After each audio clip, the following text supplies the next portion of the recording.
So nursing education is becoming a big hit so far as employment is concerned. Etia অসমত আমাৰ সৰকাৰ অহাৰ পিছত আমি এটা পলিসি ললো যে নাৰ্সিং হোমখিনি অকল নাৰ্স হস্পিটাল নচলাই একোখন নাৰ্সিং কলেজও স্থাপন কৰক। এই নাৰ্সিং এডুকেশনটোৱে এতিয়া অসমত বহুত ছোৱালীক এবজৰ্ভ কৰিছে। কৰবাত কোৱালিটিত সংখ্যা বঢ়াৰ কাৰণে অলপ কোৱালিটিত সমস্যাও হৈছে, কিন্তু আমি কোৱালিটি কন্ট্ৰোল কৰিবৰ কাৰণে এতিয়া ব্যৱস্থা লৈছো। কিন্তু নাৰ্সিং এডুকেশনত এতিয়া এটা পৰ্যায় পাইছে যে সিঙ্গাপুৰ চৰকাৰেও আমাৰ ওচৰত আহিছে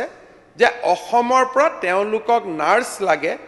আমাৰ কোৰ্সটো তেওঁলোকে কিছু সংশোধনীৰ কথা কৈছে যাতে ইংলিশ এডুকেশনটো থাকিব পাৰে, আন বিভিন্ন ব্যৱস্থা থাকিব পাৰে। থাৰ্ড যেটো পটভূমি হল হেতু হল স্কিল। আজি মঙ্গলদৈ আমি যিখন স্কিল ইউনিভাৰ্সিটি কৰি আছো তাত আমি বছৰি 10,000 লৰাক স্কিল এডুকেশন দিম। আৰু স্কিল এডুকেশন আমি কোড দিম AI, ফাইনেন্সিয়াল ইনক্লুশন, ষ্টক মাৰ্কেটস, অৰ্থাৎ আমি ফিউচাৰ ইন্ডাস্ট্ৰিজ। এতিয়া আমাৰ বহুত সময়ত অসমত কোৱা হয় যে আমাৰ সম্পদ আছে, কিন্তু মই হাউসক এটা কথা ক'ব খোজো, মই ভাৰতবৰ্ষৰ বহুত ৰাজ্যত ঘূৰিলো যোৱা কিছু দিনত, সম্পদ আটাইতকৈ কম অসমত আছে। আজি কয়লা আমাৰ যদি বছৰি আমি এক যদি উৎপাদন কৰো উৰিষ্যাই 300 কৰে, 300:1। খাৰুৱা তেল আমি 3.20 মিলিয়ন মেট্ৰিক টনৰ ওপৰত আমি যাব পৰা নাই। চাহৰ বিশ্ব বজাৰত দাম নাই, দাম কমি আহি আছে, কোৱালিটি ইস্যুজ আছে। চাহ ইন্ডাস্ট্ৰি আমাৰ কাৰণে আশীৰ্বাদ নহয়, আমাৰ কাৰণে এটা প্ৰত্যাহ্বানত পৰিণত হৈছে। এতিয়া অসমৰ বিকল্প এটা আছে যে মানুহে আবেগিকভাৱে কয় যে আমাৰ সম্পদ আছে, কিন্তু যেতিয়া সম্পদৰ লিষ্টখন বনাবৰ কাৰণে মই বহো তেতিয়া তাত সম্পদ আমি দেখা নাপাওঁ। কাৰণ কয়লাৰ কথা ক'লে কোল ইণ্ডিয়াই কয় যে it is just not a deposit. আজি চাহটো দাম নাই, গতিকে কয়লা, চাহ আৰু পেট্ৰল ডিজেল বাদ দি আমাৰ একো নাই। পেট্ৰল ডিজেলৰ আমি এক্সপান্ড কৰিব পৰা নাই, আমি এক জায়গাত ৰখি আছো। অসমৰ বিকল্প হল কি যে মানৱ সম্পদ, যে আমি whether we can be net employee exporter। আজি কেৰেলাৰ গোটেই আনএমপ্লয়মেন্ট তেওঁলোকে কেনেকে সলভ কৰিছে, গোটেই বিশ্বতে তেওঁলোকক কয় পোষ্টেল ইকনমি, যে বাহিৰৰ পৰা ল'ৰা ছোৱালীয়ে পইচা পঠায়, কাৰণ তেওঁলোকে গোটেই বিশ্বত মানৱ সম্পদ তেওঁলোকে আজি ডিস্ট্ৰিবিউট কৰে। স্কিল ডিপাৰ্টমেণ্টক মই কৈছো যে মঙ্গলদৈত হোৱা স্কিল ইন্ডাস্ট্ৰি আপোনালোকে হাউসত কেতিয়াবা আমি ৰাজনৈতিক কথাত এই কথাবোৰ ক'ব নোৱাৰো। মঙ্গলদৈত যিখন স্কিল ইউনিভাৰ্সিটি হৈ আছে এছিয়ান ডেভেলপমেন্ট বেংকে আমাক সহায় কৰিছে, আৰু তাৰ স্যাটেলাইট ক্যাম্পাস আমি অসমৰ বিভিন্ন জায়গাত কৰাৰ সিদ্ধান্ত লৈছো। তাত আমি 10,000 ল'ৰা ছোৱালীক প্ৰত্যেক বছৰে আমি স্কিল দিব পাৰিম। মই আজি চন্দ্ৰমোহন পাটোৱাৰী ডাঙৰীয়াক ধন্যবাদ জনাম, তেওঁ মন্ত্ৰী থাকোতে that was a very visionary steps তেখেতৰ দিনত হৈছিলে। Now we are following it up যাতে কামটো কমপ্লিট হয়। এই স্কিলৰ লগত আৰু এটা ডাঙৰ কাম অসমত আমাৰ বিধায়কসকলেও গৈছে নাই মই নাজানো, ITI আৰু আমাৰ পলিটেকনিক সমূহত আমি টাটা টেকনলজিৰ লগত MOU কৰি ইন্ডাস্ট্ৰি 4.0 কাৰণে আমি ল'ৰা ছোৱালীক প্ৰিপেয়াৰ কৰি আছো। আপোনালোকে দেখিব খুব ধুনীয়া এছেড হৈছে। টোটাল অসমত 100 কিমান 78 ITI আৰু পলিটেকনিকত আমি কমপ্লিট অটোমেটেড কৰিছো, নতুন সেড হৈছে, টাটাই মানুহ দিছে,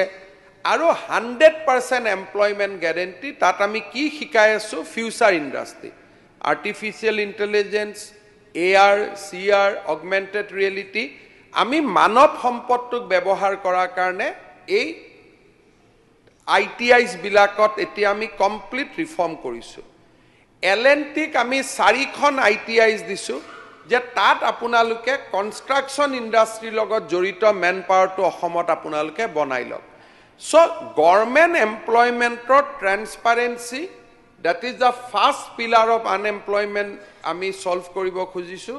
the second pillar দ্বিতীয়টো স্তম্ভ হৈছে skill education fourth যেটো মই অখিল গগৈ ডাঙৰীয়াক সমৰ্থন কৰো যে agriculture fourth যেটো স্তম্ভ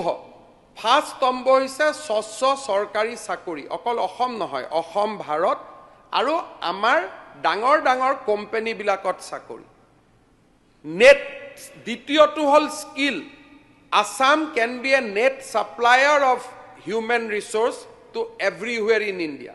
কেতিয়াবা আমি আগত আঞ্চলিক ৰাজনীতি কৰোতে আমি ভাবিছিলো যে অসমৰ তৃতীয় চতুৰ্থ শ্ৰেণীৰ চাকৰি ৰিজাৰ্ভেশন কৰি দিও গুড সাজেশন কিন্তু আজি অসমত মই কোভিডৰ সময়ত গম পালো 2000 টকা কৈ দিম বুলি আমি কৰিছিলো 12 লাখ লৰা ছোৱালী এপ্লাই কৰিছিল অকল সেই পইচাটোৰ কাৰণে আজি অসমৰ বহুত লৰা বাহিৰত থাকে এতিয়া অসমত আমি যেটো ভাবি থাকো যে অনা অসমীয়া অসমত আহিছে হায়দৰাবাদ কৰ্ণাটকত কলে গম পাম যে অনা কানাডা যিবিলাকক কয় তাৰ ভিতৰত অসমীয়া অন্যতম অনা কানাডা অনা তেলেগু বুলি যেটো শব্দৰ ব্যৱহাৰ হয় তাত অসমীয়া সকলৰো গাত চিকুটটো পৰে মই বিচাৰিছো নহয় ভাৰতৰ কিছুমান জায়গাত উদ্যোগ হ'ব কাৰণ তেওঁলোকক সম্পদ দিছে ভগৱানে কাৰোবাক ইউৰেনিয়াম দিছে কাবাক কয়লা দিছে সাগৰৰ কাষত থকা দেশবিলাকক বাহিৰৰ পৰা তেল আনি ৰিফাইন কৰি লৈ যোৱাৰ সাগৰৰ সুবিধা দিছে কিন্তু ভাৰতটো একেখনে অসমৰ মানুহ কিয় কৰ্ণাটকত না যাব ভাৰতৰ সমৃদ্ধিৰ সুযোগ অসমীয়া লৰাই পাব লাগিব সেই কাৰণে মই দেশত যত মিটিংত যাও মই তাতে কওঁ যে অনা তেলেগু অনা কানাডা অনা অসমীয়া এই শব্দটো নোহোৱা হৈ যাব লাগে কাৰণ ভাৰত মোৰ জন্মভূমি এইখন দেশত ইনকাম ট্যাক্স মই দিও সকলোৱে দিয়ে সকলো জায়গাত অলপ আগতে ইউডিএফ এ কৈ আছিল যে আমাক সব জায়গাত কাম কৰিব যাব দিব লাগে বলেদি নহয় থ্ৰু পাৰসুৱেশ্যন যেতিয়া শক্তি প্ৰয়োগ কৰিব খুজিম ইট উইল বাউন্স বেক আজি মই পুনৰ কৈছো হাউসত যিকেটা শব্দ কলো ইট উইল বাউন্স বেক কিন্তু যদি আমি কও যে নহয় মাছৰ বজাৰত জায়গা খালি আছে আমি খালি জায়গাখিনিতহে যাম আপোনালোকৰ জায়গাত না যাও নহয় তেতিয়া আমাক সবেই মাটি লৈ যাব এতিয়া আজি আমি স্কিলৰ জৰিয়তে মঙ্গলদৈত স্কিল ইউনিভাৰ্সিটি হৈছে টাটাৰ লগত পলিটেকনিকত আৰম্ভ কৰিছো দেয়াৰ আৰ মেনি মোৰ initiative Assam can be net supplier of human resource কাৰণ ইন্ডিয়াটো প্ৰসপাৰ হ'ব এতিয়া ইন্ডিয়া কোনেও ধৰি ৰাখিব নোৱাৰে ইন্ডিয়া যি গতিত আগুৱাই আছে এভিয়েশন ইন্ডাষ্ট্ৰি ডিফেন্স ইন্ডাষ্ট্ৰি এটা নিউক্লিয়াৰ পাৱাৰ উৎপাদনত India will be one of the top most power supplier হ'ব গৈছে সোলাৰত আটাইতকৈ টপ মোস্ট হ'ব গৈ আছে ইন্ডিয়াৰ ডেভেলপমেন্টটোত সুযোগ অসমীয়া লৰাই ল'ব লাগিব কাৰণ অসমীয়া লৰা বাহিৰত যাবই কাম কৰিব অনা অসমীয়া শব্দটো কলে তেওঁলোক বিপদত পৰিব ইয়াত যদি আমি কানাডা লৰাজনক মাৰুৱাৰী লৰাজনক যদি অসমীয়া বুলি আমি দিও ধৰি কিবা এটা ৰাজস্থানত অসমীয়া যি কাম কৰি আছে তেওঁলোককো একে ট্ৰিটমেন্ট পাব যেটো 70ৰ যেটো স্লোগান আছিল 80ৰ যেটো স্লোগান আছিল 90ৰ যেটো স্লোগান আছিল হেতু এতিয়া ৰিলেভেন্ট নহয় বিহুৰ সময়ত আপোনালোকে গম পাই কিমান লৰা বাহিৰৰ পৰা বিহু খাব অসমত আহে গতিকে আমি ইয়াত কাবাক মাৰুৱাৰী বঙালী বিহাৰী অনা অসমীয়া বুলি কলে তাতে আমাক অনা বিহাৰী অনা কানাডা অনা মাৰুৱাৰী বুলি আমাক তাতে ধৰিব কিন্তু অসমত আনএমপ্লয়মেন্ট প্ৰবলেম সলভ কৰাৰ দ্বিতীয়টো স্তম্ভ হল স্কিল তৃতীয়টো স্তম্ভ হল আমাৰ ইয়াতে উদ্যোগীকৰণ কিন্তু আমাৰ সম্পদ নাই সম্পদ বিহীন ৰাজ্য এখনত যেতিয়া ইন্ডাষ্ট্ৰি হ'ব তাত ফিউচাৰ ইন্ডাষ্ট্ৰি হ'ব ব্ৰেইনৰ ইন্ডাষ্ট্ৰি হ'ব augmented reality artificial intelligence software development তাত ব্ৰেইনৰ ইন্ডাষ্ট্ৰি হ'ব কাৰণ এখন বানে ধোৱা এখন ৰাজ্য ইয়াতে আমি কাম কৰিলে দিমাকৰ ইন্ডাষ্ট্ৰি হ'ব লাগিব ব্ৰেইনৰ ইন্ডাষ্ট্ৰি হ'ব লাগিব আৰু তাৰ কাৰণে আজি আমি ষ্টেপ আগুৱাইছো the fourth pillar is agriculture Akhil Gogoi ডাঙৰীয়াক মই সমৰ্থন কৰো এগ্ৰিকালচাৰ ফৰ্থ যেটো স্তম্ভ ফাৰ্ষ্ট স্তম্ভ হৈছে স্বচ্ছ চৰকাৰী চাকৰি অকল অসম নহয় অসম ভাৰত আৰু আমাৰ ডাঙৰ ডাঙৰ কোম্পানীবিলাকত চাকৰি নেট দ্বিতীয়টো হ'ল skill Assam can be a net supplier of human resource to everywhere in India কেতিয়াবা আমি আগত আঞ্চলিক ৰাজনীতি কৰোঁতে আমি ভাবিছিলোঁ যে অসমৰ তৃতীয় চতুৰ্থ শ্ৰেণীৰ চাকৰি ৰিজাৰ্ভেশ্যন কৰি দিওঁ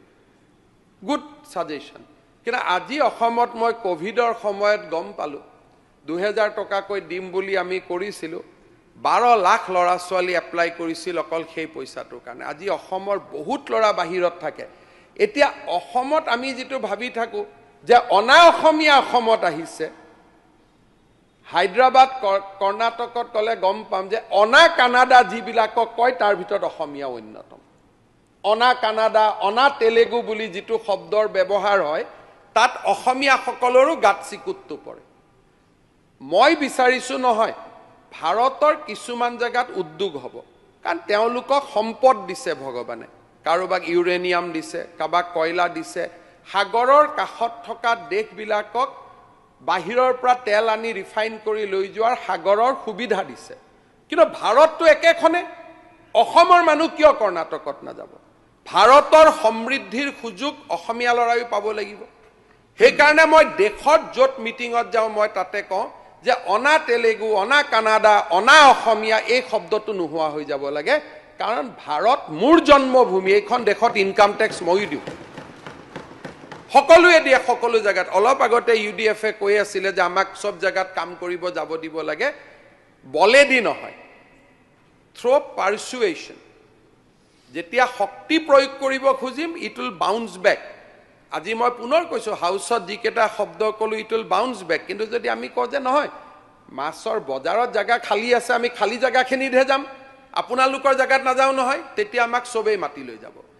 এতিয়া আজি আমি স্কিলৰ জৰিয়তে মঙ্গলদৈত স্কিল ইউনিভাৰ্সিটি হৈছে টাটাৰ লগত পলিটেকনিকত আৰম্ভ কৰিছো দেয়াৰ আৰ মেনি মোৰ initiative Assam can be net supplier of human resource কাৰণ ইন্ডিয়াটো প্ৰসপাৰ হ'ব এতিয়া ইন্ডিয়া কোনেও ধৰি ৰাখিব নোৱাৰে ইন্ডিয়া যি গতিত আগুৱাই আছে এভিয়েশন ইন্ডাষ্ট্ৰি ডিফেন্স ইন্ডাষ্ট্ৰি এটা নিউক্লিয়াৰ পাৱাৰ উৎপাদনত India will be one of the topmost power supplier hobo goise solarot ataitকৈ topmost hobo goi ase India development tut সুযোগ অসমীয়া লৰাই লব লাগিব একাৰণে অসমীয়া লৰা বাহিৰত যাবই কাম কৰিব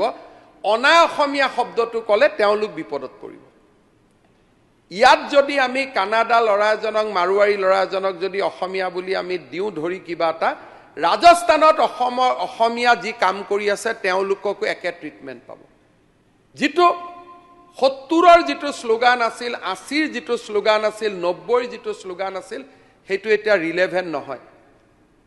বিহুৰ সময়ত আপোনালোকে গম পাই কিমান লৰা বাহিৰৰ পৰা বিহু খাব অসমত আহে গতিকে আমি ইয়াত কাবাক মাৰুৱাৰী বঙালী বিহাৰী অনা অসমীয়া বুলি কলে তাতে আমাক অনা বিহাৰী অনা কানাডা অনা মাৰুৱাৰী বুলি আমাক তাতে ধৰিব কিন্তু অসমত আনএমপ্লয়মেন্ট প্ৰবলেম সলভ কৰাৰ দ্বিতীয়টো স্তম্ভ হল স্কিল তৃতীয়টো স্তম্ভ হল আমাৰ ইয়াতে উদ্যোগীকৰণ কিন্তু আমাৰ সম্পদ নাই সম্পদ বিহীন ৰাজ্য এখনত যেতিয়া ইন্ডাষ্ট্ৰি হ'ব তাত ফিউচাৰ ইন্ডাষ্ট্ৰি হ'ব ব্ৰেইনৰ ইন্ডাষ্ট্ৰি হ'ব augmented reality artificial intelligence software development তাত ব্ৰেইনৰ ইন্ডাষ্ট্ৰি হ'ব কাৰণ এখন বানে ধোৱা এখন ৰাজ্য ইয়াতে আমি কাম কৰিলে দিমাকৰ ইন্ডাষ্ট্ৰি হ'ব লাগিব ব্ৰেইনৰ ইন্ডাষ্ট্ৰি হ'ব লাগিব আৰু তাৰ কাৰণে আজি আমি ষ্টেপ আগুৱাইছো The fourth pillar is agriculture. Akhil Gogoi ডাঙৰীয়াক মই সমৰ্থন কৰো তেখেতেও পজিটিভলি কৈছে যে আমি ধানত আজি আপোনালোকে চাও 600 টকা কুইণ্টলত ধান বিক্ৰী কৰা হৈছে সৰকাৰ কাৰ আছিল কি আছিল মই নকম কিন্তু কোনেও এইখিনি কৰোৱাব পৰা নাছিল যে আমাৰ ইয়াতে চাউল আপোনালোকে ফাস কিনিব লাগিব হাউসে আজি জানি ভাল পাব যে এফসিআই আমাৰ লগত এখন এতিয়া এগ্ৰিমেন্ট কৰিছে যে অসমৰ পিডিএছৰ চাউল প্ৰথম অসমে দি লব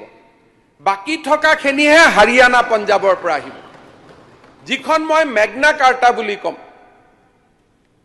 আজি আমি বঙাইগাঁৱত এইবাৰ আৰম্ভ কৰিছোঁ মই ৰঞ্জিত দাস ডাঙৰীয়াক আহ্বান জনাম তেওঁ নাইক আপোনালোকক সাৰ্কুলেট কৰি দিব ভাৰত চৰকাৰে এতিয়া আমাক কৈছে ডিসেন্ট্ৰেলাইজ প্ৰকিউৰমেণ্ট অসমে কিনিব অসমৰ পিডিএছক যিমান ধান লাগে অসমে দিব অসমে বিচাৰিলেহে বাহিৰৰ পৰা ধান আহিব নহলে ধান নাহে এইবাৰ আমি বঙাইগাঁও জিলাত আমাৰ ধানে দিয়ে বঙাইগাঁওৰ পিডিএছক দিয়াৰ আমি চেষ্টা কৰি আছো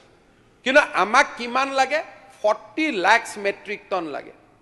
ছত্তীশগড় ৰাজ্য হোৱাৰ পিছত তেওঁলোকে 1,10,00,000 মেট্ৰিক টন ধান উৎপন্ন কৰিব পাৰিছে